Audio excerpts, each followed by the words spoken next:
Hello everyone, it's Seth, probably better known as Saffron Olive, and it's time for another edition of Against the Odds. So last week, on our Against the Odds poll, we had an all Aether Revolt Against the Odds, and it was a new vehicle, a really weird vehicle that came out on top. That was Consulate Dreadnought, 1 mana, 7/11. The problem is it costs about $1 million to actually turn it into a creature. The crew cost is 6, so it's super challenging to actually make it into a threat. However, there are some ways around that, and you probably noticed I'm calling this deck Self-Driving Cars, and that's kind of the idea of the deck. Instead of tapping a bunch of creatures to crew up our Dreadnought and some of the other vehicles we have, we're making cars that can drive themselves, just like Tesla or something. Anyway, a quick reminder before we break down the deck. If you enjoy this deck and you enjoy Against the Odds in general, it would be amazing of you if you could take a quick second, click that subscribe button down in the corner of your screen. It's a great way to support the channel and the site for free.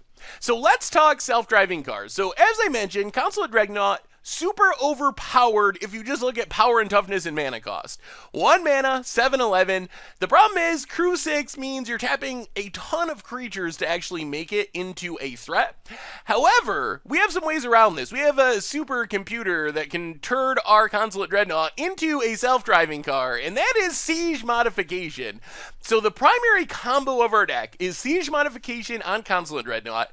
Siege Modification gives a creature or vehicle +3/+0 first strike, but it also turns a vehicle into a creature, so we don't need to worry about crewing it. So our game plan is to get a Consulate Dreadnought down, hopefully on turn 1, and then by turn 3 have our Siege Modification on it, which means on turn 3 we get to attack for 10, and then on turn 4 we attack for 10. 10 and 10 equals 20. Good game, well played, opponent. However, we also have some support cards for this combo. So beyond the Siege Modification and Dreadnought itself, Blossoming Defense helps make sure that our Dreadnought stays alive. Apparently, something like 100.8% of decks are playing Fatal Push at the moment, and that's a really good answer to our 1 mana Consulate Dreadnought. So Blossoming Defense gives it hexproof, makes sure we don't get Fatal Push out of the game, protects the combo. The second piece of support is Key to the City, which does a bunch of things. We can use it to loot and kind of filter through our deck to get rid of bad cards, find our combo pieces, but the main goal is to use it to make our Consulate Dreadnought with the Siege Modification unblockable. So here's kind of our nut draw. Turn 1, we play a Consulate Dreadnought. Turn 2, we play Key to the City. Turn 3, Siege Modification the Dreadnought. Discard a card, make it unblockable with Key, attack for 10. Turn 4, do the same thing, discard a card, make it unblockable, attack for 10. The game ends on turn 4, so with our best draws, we can do some really explosive things. However, that's only 4 different cards. That's like not even half of our deck. So we have some other backup plans as well. And part of our backup plan is more vehicles. So while Consulate Dreadnought is our main plan, sometimes we will have Siege Modification, but no Consulate Dreadnought to go with it. We want to have other things to put it on, kind of to give us a little bit more consistency. So we have a couple of Heart of Kirans as a 2-drop. It's okay in our deck. It's not insane, but it's reasonable. We have Aether Sphere Harvester, which allows us to gain a bit of life, and a single Sky Sovereign Consul Flagship. So these are all our backup vehicles, which, like our Consulate Dreadnought, can drive themselves in some situations.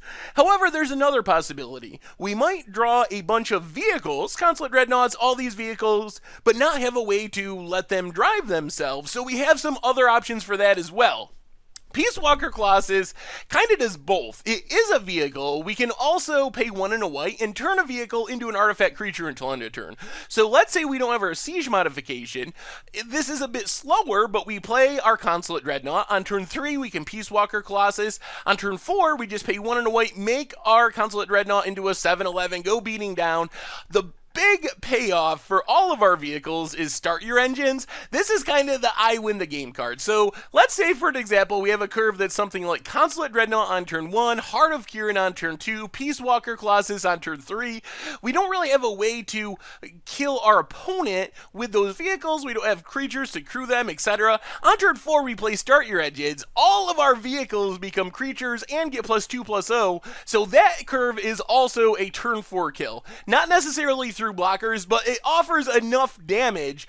9 from the Consulate Dreadnought, another 8 from Peace Walker Colossus. If we have an Aether Sphere Harvester instead, that's 5 in the air, and then 6 from the Heart of Kirin. Altogether, that adds up to you're dead on the spot, opponent. So that's kind of the other way we can win, is just going wide with a whole bunch of vehicles and then using Start Your Engines like this really weird vehicle overrun type effect where all of our useless cars that are sitting in the garage suddenly turn on and go crushing our opponent all by themselves. The rest of the deck, the only creature we have is Throm, Senior Edificer, and it's not for crewing things. It's actually really bad at crewing things. The only vehicle it can crew is our Aether Sphere Harvester. It's too small to crew anything else, but it helps us cycle through our deck. We have a ton of vehicles, and also Siege Modification is an aura. So there are a total of 19 cards in our deck that will trigger Throm. So let's make sure we keep drawing more vehicles. Sometimes we play it on turn 2 and play like double Consulate Dreadnought on turn 3, draw a couple cards. It helps us find our siege modifications, our Start Your Engines, all that stuff. So it's basically just a value generator and not for crewing. And then we also have a little bit of removal, Harness Lightning to deal with one of our opponent's creatures, and Fumigate is actually really sweet. We have more in the sideboard, but it's really sweet because our vehicles are going to be non-creatures most of the time until we all of a sudden turn them on and win the game. So this is kind of like a one-sided wrath. All of our vehicles dodge the Fumigate, but our opponent's creatures are going to die to the Fumigate. So it's a way to keep us in the game. In the mana base, we have 8 5-color lands in Aether Hub and Spire of Industry, some dual lands including Needle Spires, and then some basic lands. In the sideboard, Authority of the Consuls and Shock, these are to fight the copycat combo. Either one does a pretty good job. Authority of the Consuls just sits out there, makes sure that if our opponent tries to combo off, they can't until they get rid of it. Shock can kill the Saheeli Rai in response to the first blink trigger.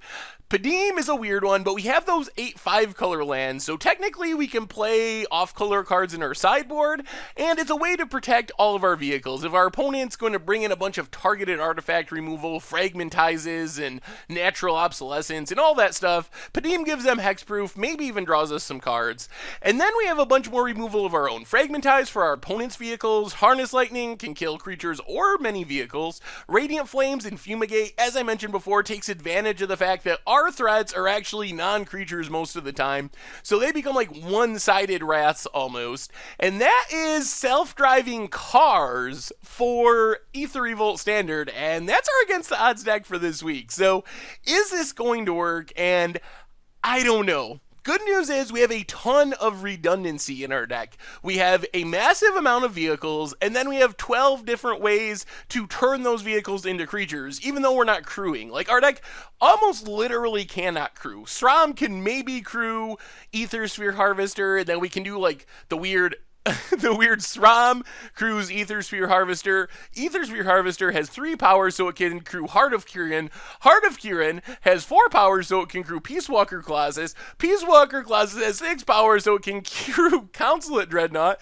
So we can go up the chain in that awkward way, but we're not about crewing. I don't expect us to crew much at all. We are purely on the self-driving card plan, and I think that our deck will do what it wants to do. We have enough redundancy with vehicles and with things to turn our cars into self-driving cars that we should be able to do that often. I expect that we will see turn 3 siege modification on Dreadnoughts. We will see several vehicles and Start Your Engines. The question is that good enough? And like I mentioned before, my big concern is Fatal Push. That's just so good against all of our creatures, and so many decks are playing it, and if we are going the siege modification plan, we're like 2 for 1ing our ourselves because we lose the siege modification too. So that's the aspect of what I'm worried about. Also, while we do have some evasive creatures, it's also possible that our opponent can have enough chump blockers to stop a start your engines, because Peace Walker doesn't fly, Consulate Dreadnought technically doesn't fly, so while they will eat away our opponent's creatures as they have to chump, they don't really have any evasion, no trample, no flying, so it's possible that our start your engines will not always just end the game depending on our opponent's board state. So anyway, that's our Against the Odds deck for this week. Thank you very much for watching. I hope you enjoy the gameplay videos, and I will talk to you soon.